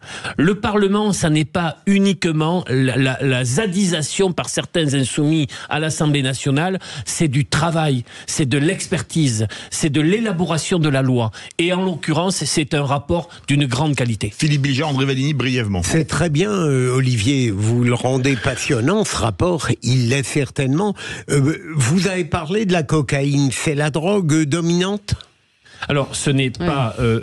c'est en tout cas un déferlement, c'est pour ça que j'ai dit là, le tsunami blanc, elle est bien sûr associée à d'autres trafics, à d'autres drogues, mais là, il y a un sujet très précis qui monte en flèche. André Valigny, on est désarmé ? 3 choses. Le Sénat fait du bon travail. J'ai été sénateur, je sais qu'on y fait du bon travail, parfois dans la discrétion, on ne parle que de l'Assemblée nationale, c'est dommage. Deuxièmement, sur la drogue, je pense qu'il faut déclarer la guerre à la drogue, comme l'avait fait à l'époque Pompidou, le président Pompidou, Raymond Marcellin, la French Connection. Il faut déclarer la guerre totale à la drogue. Et pour mener à bien cette guerre, 3e chose que je veux dire, il faut frapper les consommateurs, les taxer lourdement, les pénaliser. 1 000 €, 2 000 €, 3 000 € chaque fois qu'on prend un consommateur sur le fait. Parce que s'il y a autant de trafic, c'est parce qu'il y a beaucoup de consommateurs. Absolument. Allez, on fait une petite pause. On revient dans un instant avec vous, André Valigny, sur l'agence Bloomberg qui, à l'occasion du sommet Choose France. On en parle dans un instant. À tout de suite. Philippe David, Cécile de Ménibus. Bienvenue les amis dans les vraies voix, des sujets importants que on traite parfois hors antenne. Je viens de m'énerver là, je sais pas ce que j'ai monté d'énervement là. Écoutez, ça va bien se passer. Avec ça va mal se terminer. Olivier d'Artigol, pas contre les vraies voix, ça n'a rien à voir. Non, avec ça vous va bien de vous énerver. Moi j'aime bien. Oui. André ça Valigny. Pourrait déboucher sur des choses agréables. Oui, ne me cherchez pas, Philippe. Qu'est-ce qui lui arrive? Philippe Bilger. Mais je pense à Brassens. Le 3e coup ne fut plus qu'une caresse. C'est Brassens, ça. C'est comme ça que vous me voyez, j'aime l'idée. Lundi 13 mai, par l'agence Bloomberg, à l'occasion du sommet Choose France, vous vouliez revenir sur ce sujet. La Société Générale. Société Générale. Oui, parce que Emmanuel Macron a répondu à une question qui était la suivante. Est-ce que la Société Générale pourrait être rachetée par une banque européenne, et notamment une banque espagnole? Et Macron a répondu, pourquoi pas, on peut en discuter. Alors on dit qu'il a été piégé, l'Élysée essaie de rétropédaler depuis, parce que les réactions évidemment un peu nationalistes, un peu démagogiques ont consisté à dire quelle horreur, le président veut brader les bijoux de famille, la Société Générale est une banque importante, on peut pas la brader à l'étranger. Et je trouve que tout ça est un peu facile. Il y a 3 domaines moi je suis européen, je suis très européen, donc il y a 3 domaines dans lesquels l'Europe n'est pas suffisamment avancée, intégrée, c'est les télécoms, c'est l'énergie et c'est la finance. Donc je pense qu'il faut aller, dans les années qui viennent, vers une intégration du système bancaire européen. Et ça ne me choquerait pas, je vais peut-être choquer les auditeurs, ça ne me choquerait pas que des banques espagnoles, italiennes, allemandes, françaises puissent fusionner pour être à même de concurrencer les grandes banques américaines ou chinoises. Olivier d'Artigol. Je suis un ardent défenseur, mais je suis un dinosaure là-dessus, d'un grand secteur public bancaire. Parce que je ne vois pas comment on peut maîtriser notre avenir si on ne maîtrise pas plus directement les moyens de financer cet avenir. Mais c'est une idée qui malheureusement aurait pu, à une certaine période de notre vie politique, qui a eu lieu en 81. En 81, oui. Alors en 80, il y a eu des nationalisations, oui, c'est vrai. Mais n'oublie pas, cher Olivier, que François Hollande a créé la BPI, la Banque publique d'investissement. C'est un grand succès. Oui, exact.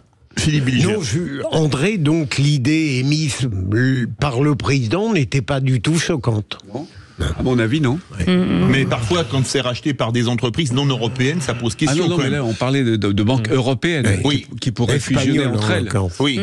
En tout cas, c'est un sujet assez sérieux qu'on n'aborde pas comme ça, la débeauté. Oui, alors ce que je veux dire, c'est qu'on a quand même beaucoup de nos pans industriels qui sont devenus indiens pour la sidérurgie avec Mittal, canadiens pour l'aluminium avec Péchinet, etc. On s'est quand même fait pas mal déplacer les Français. Il s'agit de renforcer l'Europe, le système bancaire européen.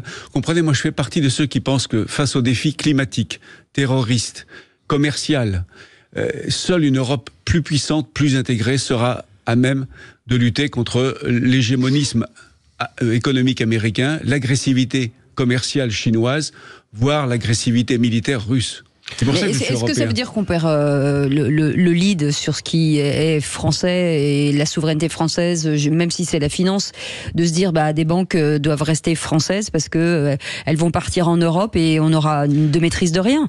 Non, mais elles vont pas partir. Si demain une banque française, la Société Générale, c'est-à-dire être partagée. Non, la fusion peut très bien donner naissance à une banque franco-espagnole ou franco-italienne ou franco-allemande. André Vaini, oui, mais à condition d'être d'accord sur l'essentiel et qu'un consensus plus large se dégage. Regardez les dissonances entre la France et l'Allemagne concernant la relation avec la Chine, les relations commerciales. On l'a vu sur le moment, Xi Jinping. Quand de telles questions ne sont toujours pas réglées, c'est difficile de mettre le second étage des moyens à mutualiser. Oui, l'Union européenne est un combat permanent. C'est un objectif qu'il faut, que moi je me fixe depuis toujours pour les années qui viennent. Il faut sans arrêt, à mon avis, pousser l'intégration européenne. C'est la seule façon que nous avons de nous en sortir, entre guillemets, face, je le répète, à la Turquie, à la Chine, à la Russie ou aux États-Unis. Allez, on va faire une petite pause. On va revenir dans quelques instants, les amis, avec un sujet important, puisqu'on va revenir sur cette attaque hier d'un convoi pénitentiaire chargé de transférer un détenu qui a fait 2 morts et 3 blessés. Oui, on vous pose cette question. Parlons vrai. Est-ce que le partage des tâches intérieur-justice vous paraît logique? Est-ce que dans la gestion des détenus, les gardiens de prison sont les grands oubliés? Est-on confronté, comme souvent, à des problèmes de moyens et d'effectifs? Et à cette question, l'administration pénitentiaire doit être sous l'autorité du... Vous dites 73% pour le ministère de l'Intérieur et évidemment 27% pour le ministère de la Justice. Vous voulez réagir? Aude attend vos appels au 0826 300 300. Et on va en parler avec Rudy Emana, qui est porte-parole du syndicat Alliance Police. Bonsoir Rudy Emana, merci d'être avec nous. Bonsoir. Est-ce que finalement un policier ou un surveillant pénitentiaire n'est pas plus apte qu'un magistrat à définir la dangerosité finalement de quelqu'un qui est en prison? Bien sûr, les gardiens de prison sont beaucoup plus aptes qu'un magistrat puisqu'ils sont avec eux toute la journée quand ils les gardent en prison, et un policier bien évidemment est plus à même aussi de définir ceci, surtout quand il le poursuit pour l'interpeller et de faire passer en détention. On en parle dans un instant, on fait une petite pause, on revient bien sûr 0826 300 300, Aude vous attend. Les vraies voix Sud Radio, 17h-20h, Philippe David, Cécile de Ménibus. Bienvenue dans les vraies voix. Merci en tout cas de votre fidélité. Vous êtes de plus en plus nombreux à nous écouter, à nous regarder sur notre chaîne YouTube. Je vous invite à regarder cette petite journée avec les vraies voix sur les réseaux sociaux, sur LinkedIn, et vous verrez comment ça se passe. Et cette amitié profonde entre Philippe David et moi qui est... C'est vrai. D'ailleurs, c'est ce qui marque. Vous faites même un appel aux Français en disant voyez ce que j'endure avec ses calembours, etc. Et on est content aujourd'hui puisque Philippe Bilger est avec nous, Olivier d'Artigol, chroniqueur politique, et André Valigny, ancien membre du gouvernement et avocat, et qu'on accueille avec beaucoup de bonheur. Tout de suite, le coup de projecteur des vraies voix. Les vraies voix Sud Radio, le coup de projecteur des vraies voix. 3 agents pénitentiaires tués lors d'un transfert de détenus dans l'Eure. Leur convoi a été attaqué en fin de matinée par un commando armé. Plusieurs agents ont également été blessés. Nous n'économiserons aucun effort, aucun moyen. Nous les traquerons, nous les trouverons et je vous le dis, ils paieront. Ce sont des gens pour qui la vie ne pèse rien. Ils seront interpellés, ils seront jugés et ils seront châtiés à la hauteur du crime qu'ils ont commis. Minute de silence et journée prison morte. Les syndicats de la pénitentiaire étaient reçus aujourd'hui par le ministre de la Justice au lendemain de l'assaut meurtrier sur le fourgon pour évader un détenu depuis 2019. Les transfèrements se font sans policiers ou gendarmes, sauf si le détenu est classé particulièrement surveillé. Un classement qui révèle et qui relève forcément du ministère de la Justice et non de l'Intérieur aujourd'hui. Oui, alors parlons vrai. Est-ce que le partage des tâches intérieur-justice vous paraît logique? Est-ce que dans la gestion des détenus, les gardiens de prison sont les grands oubliés? Est-on confronté, comme souvent, à un problème de moyens et d'effectifs? Et à cette question, l'administration pénitentiaire doit être sous l'autorité du ministère de l'Intérieur. Vous dites oui à 73% et évidemment à 27% pour le ministère de la Justice. Vous êtes policier, vous êtes gardien de prison ou vous l'avez été, vous êtes en retraite par exemple, eh bien appelez-nous au 0826 300 300. Et notre invité Rudy Mana est avec nous, porte-parole du syndicat Alliance Police. Merci beaucoup d'être avec nous, Rudy Mana. Avant de revenir vers vous, Philippe Bilger, est-ce que ce serait pas finalement beaucoup plus cohérent? En effet, il faut faire attention, ma chère Cécile et mon cher Philippe, c'est que longtemps, par exemple, on a rêvé que la police judiciaire fût soumise à l'autorité du garde des Sceaux. Ça n'arrivera jamais, et après tout, peut-être que c'est bien que ça n'arrive pas. Là, moi, je serais tout à fait partisan, parce que ça me paraît cohérent que le ministre de l'Intérieur soit en charge, en effet, de la surveillance pénitentiaire au sens large. Je note par ailleurs que il est clair que les discours politiques, dans une sorte de volontarisme évidemment plein d'optimisme et de vigueur, ont l'air de tenir pour acquise l'administration d'une justice. On verra le moment venu. Lorsque ces assassins auront été arrêtés, on verra les cours d'assises donner les peines que les jurys estimeront justes. Il y a toujours une déconnexion entre ce que le politique dit et ce que le judiciaire va mettre en œuvre. Mais il faut absolument, et je termine là-dessus, arrêtez le temps des promesses. Depuis 40 ans, c'est dit tout cela. À chaque fois, on a un crime, un ministre, une émotion, des engagements, des promesses, et puis plus rien. Et on attend la prochaine catastrophe. Ça n'est plus tenable. Olivier d'Artigol. Oui, donc c'est ce changement de ministère est dans le paysage des questions débattues aujourd'hui. Je n'ai pas un avis arrêté sur le sujet. Je n'aimerais pas, en tout cas, que ce soit une opération de diversion, nous amenant à ne pas parler, par exemple, des propositions venant de l'intersyndicale des agents de la pénitentiaire. C'est la 3e force de sécurité du pays. Et ils nous disent des choses très précises pour justement améliorer leurs conditions de travail et leur sécurité. Est-ce que aujourd'hui, on n'a pas besoin de changement de ministère, de passer du giron de la justice pour aller à l'intérieur, pour apporter des réponses précises à ce que nous disent les experts de ce sujet, puisqu'il s'agit de ceux qui exercent ce métier? André Valigny, l'avocat. L'emprisonnement c'est l'exécution d'une peine prononcée par la justice. Donc je pense que l'exécution d'une peine prononcée par la justice doit être assurée par la justice. Je ne vois pas ce que ça changerait de transférer les services pénitentiaires au ministère de l'Intérieur. Ce qu'il faut changer, c'est effectivement l'organisation les services pénitentiaires, renforcer les moyens qui leur sont alloués, et puis surtout, et là c'est une proposition que je fais qui ne correspond pas à ce que souhaite ma corporation, puisque je suis avocat, je pense qu'il faut limiter les transfèrements. Il faut que les juges et les avocats, parce que ce sont eux les plus réticents, les juges et les avocats, les magistrats et les avocats acceptent qu'il y ait de plus en plus de visioconférences. Qu'on ne soit pas obligé chaque fois qu'un juge doit entendre un prévenu de le transférer de sa prison au palais de justice. Rudy, quand vous entendez ça, quel est votre point de vue, vous, de garder sous la tutelle de la justice ou finalement transférer, mais non, au ministre de l'Intérieur? Je suis assez d'accord avec les trois interventions qui ont eu lieu précédemment. Ouais, vous êtes centriste, Rudy. Alors, franchement, vous me connaissez un peu, je suis pas forcément, j'ai plutôt des idées bien arrêtées. Je ne sais pas si ça changerait beaucoup de choses qui passent sous l'égide du ministère de l'Intérieur. Moi, ce que je souhaite, et pour avoir discuté avec des gardiens de prison, des surveillants de prison, ils ont besoin de moyens. Je vous assure qu'ils ont besoin de moyens, parce que ils me disaient hier, parce que vous savez, ce sont des gardiens de prison, mais si ça avait été des policiers dans la voiture, c'était la même chose. C'était exactement la même chose. Sûr, ils nous auraient tiré dessus avec des kalachnikovs, ils nous auraient abattus comme des chiens, comme l'a dit le ministre de la Justice, et ils auraient essayé de faire évader le prisonnier que l'on a mené sur des extractions. Alors, ils demandent plusieurs choses. Effectivement, ces extractions, je crois que c'est Philippe Bilger qui l'a dit, ces extractions, à un moment donné, quand on fait 500 km pour présenter devant un magistrat qu'on va laisser 5 minutes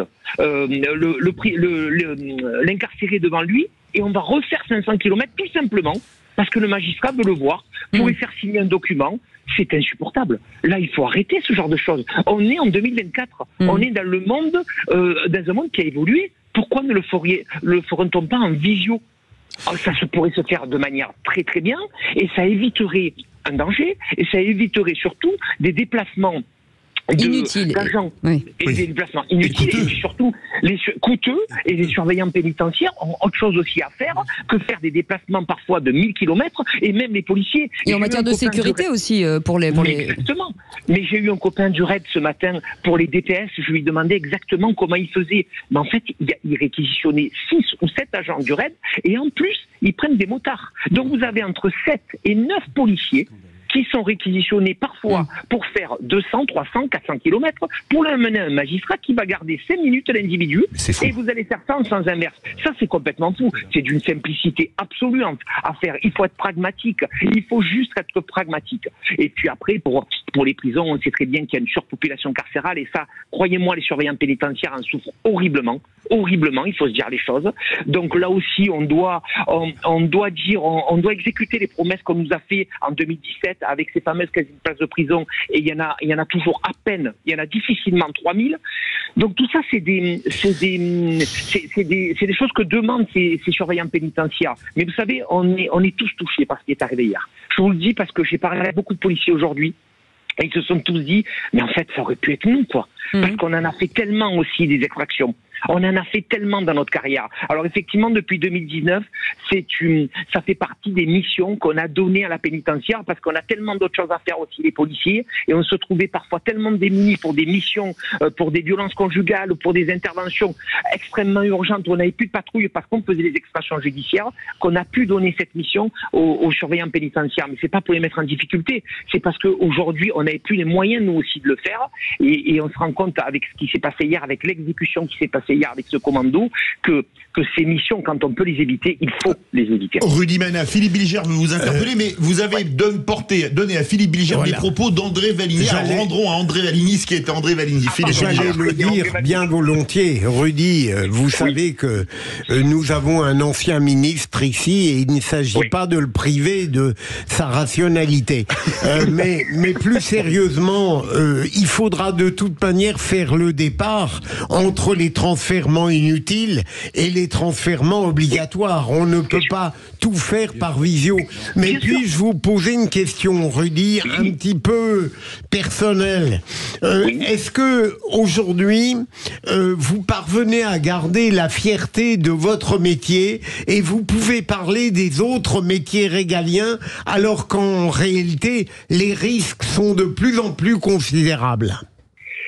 Alors écoutez, vous me connaissez un peu, Philippe Bilger. Vous savez que j'aime passionnément mon métier. Je crois que les policiers, ils aiment passionnément leur métier. On rentre pas, nous, pour l'argent, vous le savez. On rentre par vocation. Donc on est toujours fiers de faire ce que l'on fait. Alors bien sûr qu'il y a de plus en plus de collègues, notamment des jeunes collègues, qui rentrent avec moins de passion que ce que nous on a pu le faire, parce que moi j'en suis à 27 ans de police et croyez-moi que je suis vraiment rentré par vocation.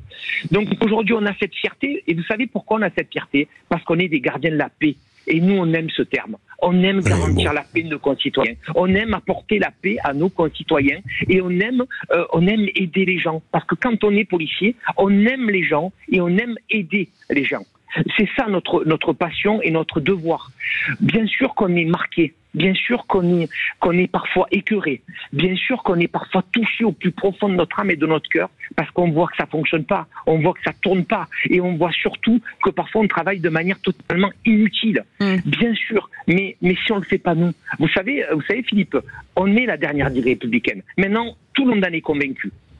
Olivier d'Artigol et André Valigny. Dans les témoignages sur la dernière période, que ce soit pour les policiers aujourd'hui dans un contexte dramatique pour les agents pénitentiaires, je vois aussi que ce sont des fils du peuple, beaucoup d'origine modeste, Absolument. Et qui vont vers le service public, l'intérêt général, sur des métiers peu considérés, dont on parle au final que quand nous sommes face à un drame.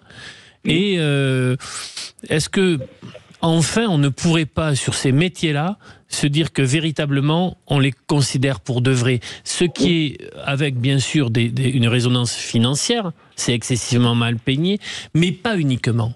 Que lorsque ces professionnels nous disent « ça va pas, ça dysfonctionne, et voilà ce qu'on propose pour solutionner », qu'ils soient écoutés et respectés. Comment protéger, Rudy Mana, finalement, ces personnels qui souvent sont menacés, dont on menace les familles en disant si tu ne passes pas ça, comment on peut faire? C'est ça aussi le souci. Mais nous, Cécile, on a une proposition, Alliance, que l'on donne depuis déjà 2 ou 3 ans, c'est les peines minimum.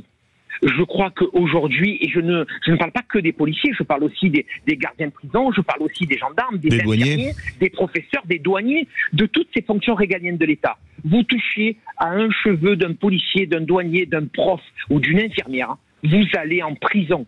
C'est une obligation absolue. Parce qu'aujourd'hui, on le voit bien, ce qui s'est passé hier. Alors, les mecs d'hier, c'est des fous furieux.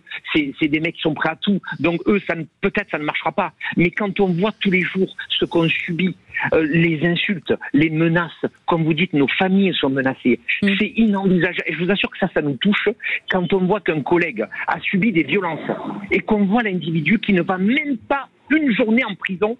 Je vous assure que ça touche tous les policiers. Ça, vraiment, ça nous touche. Et on a besoin de mettre en place cette loi. Il faut que les peines minimum soient mises en place quand on agresse toutes les fonctions régaliennes de l'État pour leur démontrer déjà, vous touchez à nos agents d'État, ceux qui permettent aux gens de vivre sereinement, eh bien, vous allez en prison. C'est la proposition la plus importante à nos yeux. Sauf, faut-il encore que certains n'aient pas peur d'aller en prison, quoi. Enfin, aient peur d'aller en prison, c'est ça le problème, c'est qu'il y a plein de gens qui n'ont pas peur d'y aller. André Valigny, oui, allez-y. Allez-y, Rudy. Bien sûr qu'il y a des gens qui n'ont pas peur d'aller, mais il faut pas se voiler la face. Alors aujourd'hui, les prisons elles sont tellement surpeuplées que franchement, je vous le dis, d'après ce qu'ils me disent, les surveillants pénitentiaires que j'ai eu hier, c'est quasiment des zones de non-droit dans certaines prisons. Mais justement, il faut tout prendre au début. Il faut construire, il faut mettre les mecs en prison dans des endroits où ils ne pourront pas faire ce qu'ils veulent. Et puis je vous assure que ça les amusera dans la prison, parce que c'est quand même une privation de liberté. Nous ne voilons pas la face. Et certains préfèrent faire du business à l'extérieur, même s'ils disent qu'ils font aussi du business en prison. Ils préfèrent quand même avoir la liberté. Et moi, je pense que ça peut dissuader quand même beaucoup de gens qui ont encore quand même un petit peu l'appréhension et la peur d'aller en prison. André Valigny, les peines minimales, ce serait une bonne chose? Non, on a supprimé les peines planchées, il faut le rappeler. Oui, j'ai voté contre. J'ai voté contre les peines planchées. Je pense qu'il faut laisser aux magistrats et aux juges la liberté de prononcer les peines qu'ils souhaitent prononcer. En revanche, je suis d'accord avec Rudy Mana sur le fait que lorsqu'on touche à un policier, à un représentant de l'autorité publique, la peine soit aggravée. Mais c'est déjà le cas. Il y a déjà des textes qui prévoient que les peines sont aggravées lorsqu'il s'agit d'atteinte à l'autorité publique. Et je trouve ça très bien. Le problème, André, c'est que c'est pour ça que je suis favorable aux peines planchers nouvelles, sûrement. C'est qu'on n'a absolument pas la possibilité d'intervenir sur l'esprit collectif des magistrats. Et beaucoup ne sont absolument pas capables de comprendre que la fermeté est nécessaire. Et pour rejoindre ce que dit Rudy sur la prison, ce qui m'exaspère, c'est que le seul moyen de ne rendre pas la prison comme sanction indépassable, c'est d'avoir une exécution des peines cohérente et efficace. Et on en est aux antipodes. Je voudrais ajouter une chose sur les prisons. Moi, je suis sidéré. On a 40 secondes. D'entendre que les téléphones en prison circulent librement. Comme la drogue. Que la drogue circule, les téléphones circulent, que toutes les prisons ne soient pas encore équipées de filets anti-drones. Il faut vraiment mettre des moyens considérables. De brouilleurs. Hein. Oui, de brouilleurs. Il faut mettre des moyens considérables pour que la prison soit vraiment la prison. Que lorsqu'on est en prison, on soit coupé de l'extérieur. Merci beaucoup, Rudy Mana, d'avoir été avec nous, porte-parole du syndicat Alliance Police. Et merci pour votre expertise. Merci beaucoup, Philippe Bilger. C'est déjà fini. C'est déjà fini. Les meilleures choses ont une fin. Hein. Qu'est-ce qu'on dit à André Valigny? On lui dit vous revenez quand vous voulez? Il revient. Mais je reviens quand vous voulez, oui. C'est nous qui vous le dites. Merci. Qui vous le dit. Voilà, il a été bon, il faut reconnaître. Ouais, il a été bon, il a été bon. Olivier D'Artigol aussi, il a été bon. Il a été bon, Olivier D'Artigol. J'essaie de rester dans le match. Au quiz, il a été mauvais. Je devais remettre le titre à mon... Ça faisait 1 mois et demi de victoire. Non, ça n'est pas exact. Dans un instant, mesdames et messieurs, avec Philippe David, on va vous parler de la responsabilité sociétale des entreprises. On a plein de choses à dire. On fait une petite pause et on revient jusqu'à 20h.